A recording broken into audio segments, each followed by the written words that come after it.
friends, welcome back. Today we are going to be talking about the beautiful Philodendron Rojo Congo. This plant has stunning, glossy, dark green leaves atop vibrant pink stems. It is definitely a statement plant, and as you can see, can get quite large.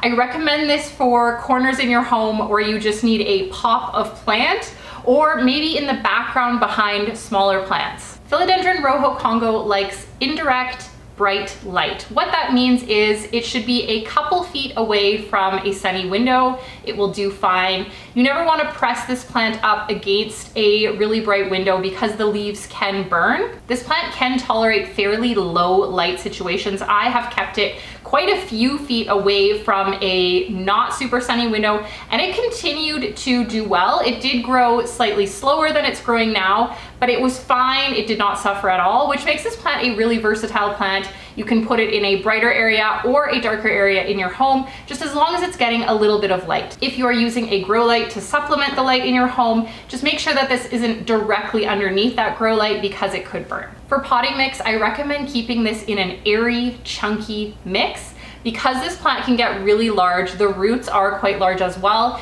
You want to make sure that those roots are not compacted inside a really heavy mix. You can of course mix up your own potting mix by adding things like leca, perlite, or orchid bark to a bag of regular potting mix. You can also look for a potting mix that is specifically made for aroids or tropical plants. Those are going to be really airy, chunky mixes made for plants like Philodendron Rojo Congo. For water, this plant likes to be well watered, but then it likes to dry out slightly. I use a moisture meter. If the moisture level is below a 2, I'm gonna water. You can of course test the moisture of your soil with your finger. You're gonna poke your finger down and make sure that it is dry almost all the way to the bottom before you water. I'm gonna water quite thoroughly. I do always keep this plant in a pot with drainage holes so that it's never sitting in water. I fertilize this plant every time I water during the growing season, and during the winter and fall, I do not fertilize. Propagating this plant is easy to do, but because it is so large, you're going to need some fairly large pruning shears. You're going to cut somewhere along the stem, making sure that the cutting that you take has at least 2 or 3 nodes with leaves.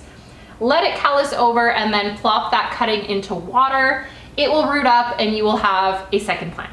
Because this plant is quite large, it is helpful to support it in some way. I have just tied the stem to the plant stand. That works well. Of course, you could have a moss pole or a stake to attach it to. Alternatively, you can cut along the stem and propagate the plant to keep it shorter and bushier. My last bit of advice for keeping this plant healthy and beautiful is to clean the leaves once you notice them getting a little bit dusty.